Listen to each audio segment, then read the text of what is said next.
Morning, children. Open your history book. Today we have to start 1.2, the pace of industrial change. Open your book. Pace of industrial change. Industries के बदलाव में क्या pace था? जल्दी जल्दी. How rapid was the process of industrialisation? कितनी जल्दी जल्दी ये इंडस्ट्रियलाइजेशन का प्रोसेस हुआ. Does industrialisation mean only the growth of factory industries? क्या इंडस्ट्रियलाइजेशन का मतलब फैक्ट्री और इंडस्ट्रीज़ की ग्रोथ ही होता है? First, the most dynamic industries in Britain were clearly cotton and metal. सबसे पहल बहुत ही डायनामिक है जो इंडस्ट्रीज़ औद्योगिकरण के फैक्ट्री जो लगाई गई वो थी. एक तो मेटल्स, धातु, लोहा चांदी ये धातु होते हैं, और दूसरी थी कॉटन, रुई, जिससे बाद में कपड़े बने. ठीक है, रुई से ही कपड़ा बना. ग्रोइंग अ रैपिड पेस, बड़ी जल्दी से होते हुए, cotton was the leading sector in the first phase of industrialisation up to the 1840s. 1840 तक बड़ी तेज़ी रफ्तार से ये सब चालू हुआ इंडस्ट्रियलाइजेशन का फेज़, और कॉटन सबसे आगे था. मतलब कॉटन्स को सबसे पहल दी गई 1840 तक. उसके बाद आई लोहा और स्टील की इंडस्ट्री. कॉटन के बाद आई लोहे की और स्टील की industry. With the expansion of railways in England, और जैसे जैसे इंग्लैंड में रेलवे का एक्सपेंशन, फैलाव होने लगा 1840 से 1860 तक, जो कॉलोनीज़ थी उनकी डिमांड लोहे की और स्टील की धीरे धीरे बढ़ने लगी.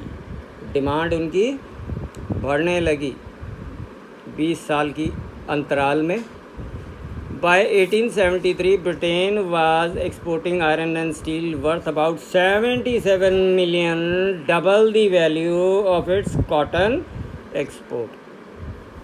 तो 33 साल बाद, 33 ईयर्स के बाद 1873 में ब्रिटेन सबसे बड़ा लोहा और स्टील इंडस्ट्री का एक्सपोर्टर बन गया, और उसने बाहर के देशों को 77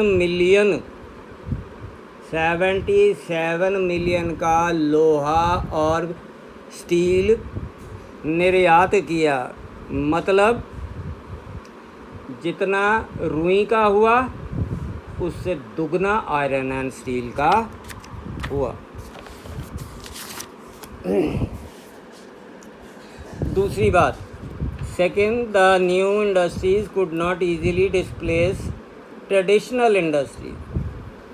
अब जो पारंपरिक इंडस्ट्रीज़ थी, घरों घरों में लोग पुराने टाइम ज़माने के करा करते थे, बनाया करते थे घर में ही, वो इनको आसानी से न्यू इंडस्ट्रीज़ रिप्लेस नहीं कर पाई. ठीक है, जो नई इंडस्ट्रीज़ आई वो ट्रेडिशनल इंडस्ट्रीज़ को अच्छे तरीके से रिप्लेस नहीं कर पाई. और यहाँ तक कि 19वीं शताब्दी 1900 के एंड तक टोटल वर्क फोर्स जो एम्प्लॉयड था, रोज़गार जो total 20% of the total workforce was employed in technological advanced industrial sector. Technology से, एडवांस टेक्नोलॉजी से जो इंडस्ट्रियल सेक्टर चल रहे थे उनमें 20% से कम सारा जो वर्क फोर्स था टोटल, वो टेक्नोलॉजिकली अप्लाई किया गया. But a large portion of the output was produced not within factories. लेकिन बहुत बड़ा पोर्शन जो आउटपुट का था, बनाने का था, वो फैक्ट्रियों के अंदर नहीं उत्पादन हुआ, बट आउटसाइड, फैक्ट्रियों के बाहर हुआ, विद इन डोमेस्टिक यूनिट्स। बाहर का मतलब कहाँ हुआ? घरों में हुआ, डोमेस्टिक यूनिट्स। थर्ड, तीसरी बात, the pace of change in the traditional industries was not set by steam powered cotton और मेटल इंडस्ट्रीज। ये जो बदलाव हुआ, अभी आपने पढ़ा ना कि ट्रेडिशनल को नवी फैक्ट्रियाँ, इंडस्ट्रियाँ रिप्लेस नहीं कर पाई, पढ़ा था ना। तो ये पेस जो है बदलाव का अपने पारंपरिक इंडस्ट्रीज़ में, इसको स्टीम पावर, भाप पावर कॉटन की या मेटल इंडस्ट्रीज़ की वो सेटअप नहीं की, but they did not remain entirely stagnant either. और ये खड़ी की खड़ी भी नहीं रही, वहाँ की वहाँ, स्टैगनेंट में जिस जगह है वहीं का वहीं रहे, वो भी नहीं हुआ। Seemingly ordinary and small innovation were the basis of the growth in many non-mechanized sectors such as food processing, building, pottery, glasswork, tanning, furniture making and production of implements। तो ये तो लग गया आपको समझ। तकरीबन जो छोटे छोटे नए इजाद थे, नई इनोवेशंस थी, वो थी बढ़त के लिए बहुत सारे सेक्टर जो नॉन मैकेनाइज थे, मशीन के बगैर थे जो सेक्टर, जैसे कि फूड की प्रोसेसिंग, बिल्डिंग करना, ठीक है, कंस्ट्रक्शन, पॉटरी समझते हो ना, बर्तन उस ज़माने में मिट्टी के बर्तन, पॉटरी होता था, कांच का काम, टैनिंग, चमड़े का काम, furniture making and production of implements, और औजारों का प्रोडक्शन, उत्पादन करना। Fourth, technological changes occurred slowly. चौथे पॉइंट में कहता है टेक्नोलॉजी में चेंज धीरे धीरे हुए। They did not spread dramatically across the industrial landscape.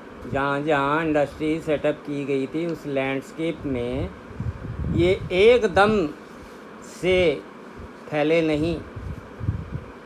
New technology was expensive, और ये जो नई तकनीक आई थी उस समय, शुरू में कोई भी टेक्नोलॉजी आपको पता है वो काफ़ी महंगी होती है, और जो मर्चेंट्स थे और इंडस्ट्रियलिस्ट थे वो बहुत सावधानी से इसको इस्तेमाल कर रहे थे, क्योंकि पैसा बहुत खर्चा किया गया था, बड़े ध्यान से इस्तेमाल कर रहे थे। The machines often broke down and repair was costly. अक्सर मशीनें ख़राब भी हो जाती थी, वेयर एंड टेयर कहते हैं बेटा, ठीक है, टूट जाती, ख़राब हो जाती, फिर उन मशीनों को रिपेयर करना भी बहुत कॉस्टली था, पैसा बहुत लगता था। They were not as effective as their inventors and manufacturers claim. अब जितने भी उत्पादन करता थे या जितने भी नए खोज करने वाले थे, वो कहते हैं कि ये इन्वेंटर ज़्यादा इफेक्टिव नहीं रहा।